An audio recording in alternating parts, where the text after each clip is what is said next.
The Iron Scepter and the Golden Sun, The Life of Hyung-jin Moon. In the lush, manicured sprawl of Tarrytown, New York, during the late 1970s, a child was born into what his followers believed was the most important family in human history. Hyung-jin Moon, known today as Sean Moon, arrived on September 26, 1979, the 11th child of the Reverend Sun Myung Moon and his wife, Hak Ja Han. To the millions of members of the Unification Church, Sean was not merely a son, he was a true child, a sinless scion of the true parents, who had come to complete the failed mission of Jesus Christ and establish a physical kingdom of God on earth. The story of Sean Moon is one of the most surreal and transformative arcs in modern religious history. It is a journey that begins in the rarified air of a global spiritual empire, passes through the halls of Harvard Divinity School, and eventually settles in the rugged woods of Pennsylvania, where the crown of a religious prince was traded for the tactical gear of a militia leader, and the rod of iron. The Prince of Belvedere. Sean's childhood was a paradox of immense privilege and intense isolation. Growing up on the Belvedere estate in the Hudson Valley, he was insulated from the secular world. His father, Sun Myung Moon, was a polarizing figure, a self-proclaimed messiah, who had spent time in a North Korean labor camp and later in an American federal prison for tax evasion. For Sean and his siblings, life was governed by the principle, a complex theology asserting that the Moon family was the pivot point upon which human history turned. However, being a true child was a heavy burden. The Moon household was often fractured by the immense pressure of their status. Several of Sean's brothers struggled with the expectations of the movement. Tragedies including suicides and drug overdoses haunted the older siblings. Sean, younger and perhaps more observant, navigated these waters by leaning into his intellectual and spiritual curiosities outside the family's immediate dogma. In his youth, Sean was not the firebrand he would later become. He was a seeker. After the death of his brother Hyung-jin in 1999, Sean experienced a profound spiritual crisis that led him away from the church's rigid traditions and towards the study of Buddhism. For a time, the future leader of the Rod of Iron Ministries was a shaven-headed practitioner of Zen meditation, attempting to reconcile the messianic claims of his father with the Stoic detachment of Eastern philosophy. The Harvard years and the hand of the father. Sean eventually returned to the fold, but with a refined intellectual edge.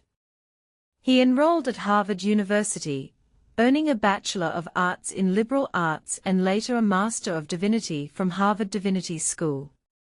It was during this period that Sun Myung Moon began to look at his youngest son with a tactical eye.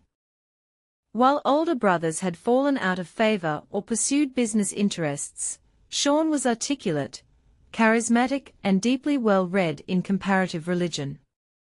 He represented the modernization of the movement. In 2008, in a series of elaborate ceremonies, the aging Reverend Moon stunned the church hierarchy by bypassing his older sons and naming Hyung-jin as his official successor. At 28 years old, Sean Moon was appointed the international president of the Family Federation for World Peace and Unification, FFWPU. He was the king in waiting. To the outside observer, he seemed a temperate choice. A Harvard-educated leader who spoke of interfaith dialogue and humanitarian efforts. But beneath the surface, a storm was brewing regarding who truly held the keys to the kingdom. The Great Schism, Mother versus Son. The death of Sun Myung Moon in 2012 at the age of 92 was the catalyst for a dynastic collapse. Almost immediately, a power struggle erupted between Sean and his mother, Hak Ja Han. In the unification theology, the true parents were an inseparable unit. However, Hak Ja Han began to assert a new dogma, that she was the only begotten daughter, divine in her own right, and not merely a vessel for her husband's mission. Sean viewed this as a betrayal and a theological heresy. He argued that his father had appointed him as the second-generation king, and that his mother's attempts to alter the divine principle were a usurpation. The fallout was public and brutal. Sean was stripped of his leadership positions and effectively exiled from the church's multi-billion-dollar headquarters in South Korea. He lost control of the vast real estate holdings, the businesses, and the millions of followers who chose to side with the true mother. Sean did not retreat quietly. Along with his older brother Hyung-jin Moon, who provided financial and logistical backing, Sean moved his family to Newfoundland, Pennsylvania. There, in the heart of the Pocono Mountains, he founded the World Peace and Unification Sanctuary, known more commonly as Sanctuary Church. The theology of the AR-15. It was in rural Pennsylvania that Sean Moon's persona underwent its most dramatic transformation. Shucking the suits of a religious executive, he began wearing camouflage and a crown made of gold-plated bullets. The theology of Sanctuary Church took a sharp turn toward survivalism, militant anti-communism, and an obsession with the Second Amendment.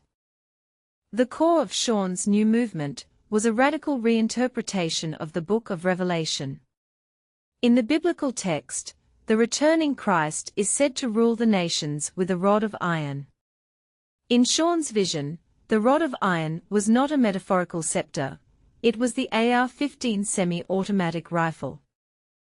He argued that in the kingdom of heaven, every citizen must be an armed king or armed queen to prevent the rise of tyranny. He taught that the weaponization of the citizenry was a divine mandate to protect the family and the faith from the satanic forces of globalism and socialism. In 2018, Sanctuary Church gained international notoriety when it held a mass wedding and blessing ceremony where hundreds of couples dressed in their finest attire, brides in white, grooms in black, while clutching AR-15 rifles. The sight of a religious leader, a son of the Unification Church, blessing weapons in a crowded sanctuary sparked a media firestorm. For Sean, the controversy was proof of his relevance. He wasn't just a cult leader's son anymore, he was a revolutionary. The king of the magosphere. Sean Moon's evolution coincided with the rise of populist right-wing politics in the United States. He successfully steered his congregation toward the MAGA movement, identifying Donald Trump as a providential figure, Osiris, who was fighting the deep state, and the dragon of Chinese communism. Unlike his father, who sought to influence the halls of power through quiet lobbying and massive donations, Sean became a grassroots digital agitator. He launched the King's Reports, a daily YouTube and later Rumble broadcast where he analyzed world events through a lens of apocalyptic theology and conspiracy theory. He spoke of the only begotten daughter, his mother, as the whore of Babylon and portrayed the modern American government as a tyrannical beast. His political involvement culminated in his presence at the United States Capitol on January 6, 2021. While Sean was not charged with any crimes related to the breach of the Capitol, his presence there, and the presence of many of his followers, solidified Sanctuary Church's position as a hub for the Rod of Iron Patriot movement. He became a fixture at conservative rallies, often appearing alongside figures like Steve Bannon and Eric Trump, blending messianic fervor with American nationalism. Personal life and the Cheon-il-guk Constitution. Despite his radical public image, those who follow Sean describe him as a devoted patriarch. He is married to Yun Ali, whom his father chose for him in an arranged marriage common within the movement. Together they have several children, who are being raised as the third generation of the royal bloodline. Sean's life today is governed by the Constitution of Cheon-il-guk, a document he authored that outlines a libertine theocratic society. It imagines a world where there are no taxes, no centralized government, and where the king acts as a spiritual figurehead while every household is armed and sovereign.